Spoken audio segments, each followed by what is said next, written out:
হচ্ছে AGT live 24/7। ये है AGT Live 24/7। This is AGT Live 24/7। প্রথমত আমাদের দুটি সংগঠন DYFI এবং TUF এর পক্ষ থেকে আপনাদের সবাইকে অভিনন্দন এবং শুভেচ্ছা। আমাদের রাজ্য সভাপতি DYFI পলাশভূমি, TUFI কেন্দ্রীয় কমিটির সভাপতি কমরেড কৌশিক রায়দেব বর্মা, আমাদের রাজ্য সম্পাদক মণ্ডলীর সদস্য শান্তনু দেব এবং রাজ্য কমিটির সদস্য বিজয় বিশ্বাস আছেন।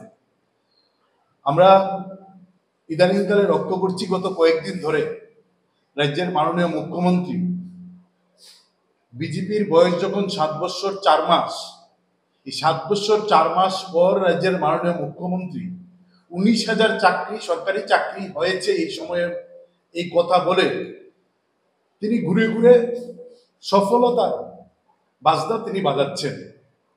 আমরা এই প্রশ্নে মাননীয় মুখ্যমন্ত্রীর সামনে কয়েকটা বিষয় রাখতে চাই, কয়েকটা প্রশ্ন রাখতে চাই যে তিনি যখন 19,000 সরকারি চাকরি হয়েছে এই তথ্য গোটা রাজ্যে ঘুরে ঘুরে দিচ্ছেন আর এটাকে তিনি সফলতা মনে বলে বেড়াচ্ছেন, সভা সমিতিতে এই কথাগুলো বলছেন। আমাদের প্রশ্ন হচ্ছে মাননীয় মুখ্যমন্ত্রীর কাছে যে 2018 সালে বিজেপি নির্বাচনী প্রতিশ্রুতি প্রকাশ করেছিলেন, ভিশন ডকুমেন্ট প্রকাশ করেছিলেন। সেই ভিশন ডকুমেন্টে একটা অ্যাকশন পয়েন্ট ছিল যার মধ্যে 10টা পয়েন্ট ছিল। এই 10টা পয়েন্ট 2018 সালে যা প্রকাশ করেছিলেন তখনও মাননীয় মুখ্যমন্ত্রী আজকে যিনি তিনি বিজেপিই করতেন, হয়তো নতুন করে বিজেপিতে যুক্ত হয়েছিলেন। তার 1 নম্বর যে পয়েন্ট 2018 সালের ভিশন ডকুমেন্টের অ্যাকশন পয়েন্টের 1 নম্বর পয়েন্ট হচ্ছে 1 employment opportunity to every house hold. 7 বছর 4 মাস হলো এই বিজেপি সরকারের। মাননীয় মন্ত্রীকে জিজ্ঞেস করতে চাই 19,000 সফলতা নিয়ে বেড়াচ্ছেন, এই অ্যাকশন পয়েন্টের 1 নম্বর পয়েন্ট সম্পর্কে আপনার কি বক্তব্য? এটার মধ্যেই তাদের এই ভিশন ডকুমেন্টে page number 5 labour and employment 2018 সালের প্রতিশ্রুতি, সেখানে লেবার অ্যান্ড এমপ্লয়মেন্টের 7 নম্বর পয়েন্ট সেখানে স্পষ্ট করে উল্লেখ করেছেন বিজেপির ভিশন ডকুমেন্টে there are about 50,000 vacancies in the state government. We will fill up all these vacancies within a year through a transparent process. 18 সালের ভিশন ডকুমেন্টে এই 5 নম্বর পেজের লেবার এন্ড এমপ্লয়মেন্টের 7 নম্বর পয়েন্টে এই কথা বলা হয়েছিল 50,000 শূন্যপদ সরকারি দপ্তরের 1 বছরের মধ্যে পূরণ করবে। 18 সালের পর 2025 সালের আগস্ট মাসের আজকে 1 তারিখ, সরকারের বয়স হচ্ছে 7 বছর 4 মাস। যেখানে 1 বছরে 50,000 চাকরি হওয়ার কথা ছিল, 7 বছর 4 মাস পর মাননীয় মুখ্যমন্ত্রী সফলতার ধ্বজা উড়াচ্ছেন 19,000 চাকরি হয়েছে বলে। আমরা জিজ্ঞেস করতে চাই বিজেপি ভিশন ডকুমেন্ট মাননীয় মুখ্যমন্ত্রীর কাছে আছে কি?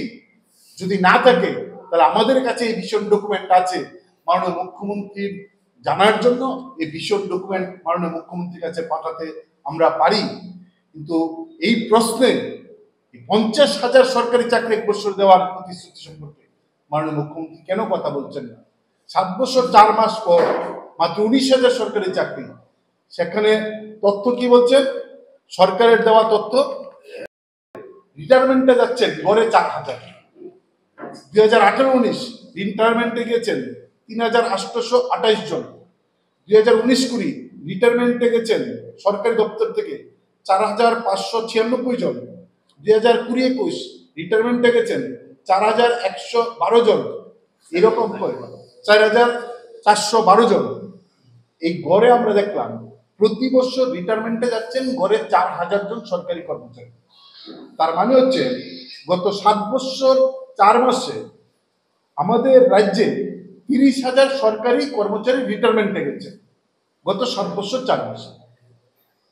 এই গত 7 বছর 4 মাসে যখন 30,000 সরকারি কর্মচারী রিটায়ারমেন্টে গেছে, তখন সরকারের মুখ্যমন্ত্রীর দেওয়া তথ্য সেখানে আমাদের সন্দেহ আছে। যাই হোক, মুখ্যমন্ত্রীর দেওয়া তথ্য অনুযায়ী সেখানে নতুন করে রিক্রুটমেন্ট হচ্ছেন মাত্র 19,000। তাহলে এই যে শূন্য পদ তৈরি হচ্ছে, সেই শূন্য পদে 30,000 যখন শূন্য পদ তৈরি হলো গত 7 বছর 4 মাসে, তখন নিয়োগ হয়েছে মাত্র 19,000। তার মানে আমাদের রাজ্যে যা শূন্য পদ তৈরি হচ্ছে সেখানে নিয়োগ হচ্ছে না। সরকারি নিয়ম অনুযায়ী, এই সরকার পলিসি অনুযায়ী প্রতি বছর 3 থেকে 3,500 শূন্য পদ এবলিস্ট করে দেওয়া হচ্ছে পরিকল্পিতভাবে।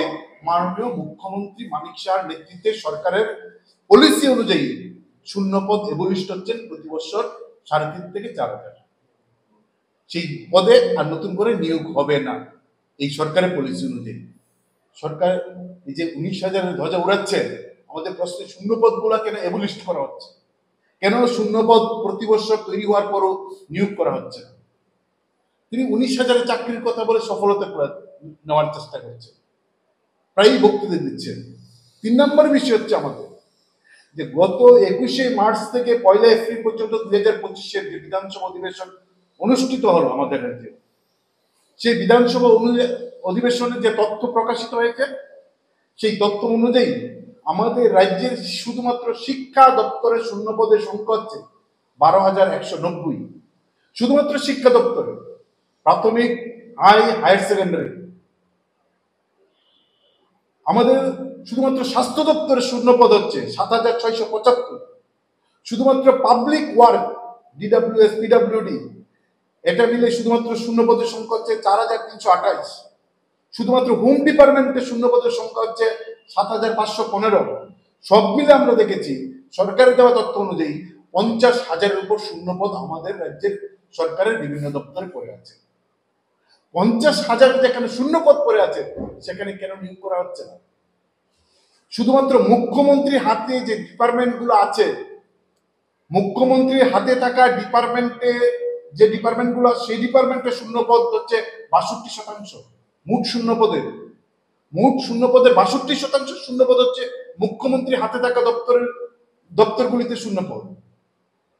আমাদের রাজ্যের 2,166টা স্কুল আছেন, যে স্কুলের মধ্যে একজন হেডমাস্টার নেই। 2,166টা স্কুল। আমাদের রাজ্যের 1,619 জন ইঞ্জিনিয়ার পদে ভ্যাকেন্সি, 1,619টা ইঞ্জিনিয়ার পদে ভ্যাকেন্সি। ফলে এই যে 43,285 হচ্ছে সরকার যে পোস্টগুলো দিয়েছেন, তার বাইরে 13টা ডিপার্টমেন্ট আছে যে ডিপার্টমেন্টে শূন্য পদ প্রকাশ করেননি। সব মিলে 50,000-এর উপর শূন্য পদ। সেই শূন্য পদ কবে ফিল আপ করবেন? কেন নিয়োগ করা হচ্ছে না? কেন শূন্য পদ এবলিস্ট হচ্ছে? প্রতি বছর 4,000-এর উপর সরকারি কর্মচারী রিটায়ারমেন্টে যাচ্ছে, সেই শূন্য পদ কেন পূরণ হচ্ছে না? এই প্রশ্নে মুখ্যমন্ত্রী কোনোদিন একটি একটা জায়গায় তিনি বলছেন, আগে নাকি এই যে অফার দেওয়া তো পার্টি অফিস থেকে। আমরা তো সম্মানের সঙ্গে বিনম্র ভাবে মাননীয় মুখ্যমন্ত্রীকে আমরা জিজ্ঞেস করতে চাই যে মাননীয় মুখ্যমন্ত্রী তো সরকারি চাকরি করতেন, মাননীয় মুখ্যমন্ত্রীর অফারটা কোন দপ্তর, কোন পার্টি অফিস থেকে নিয়েছিলেন? আমরা দয়া করে জিজ্ঞেস করতে চাই, কোন দপ্তর থেকে মাননীয় মুখ্যমন্ত্রী চাকরির অফারটা নিয়েছেন? কোন পার্টি অফিস থেকে?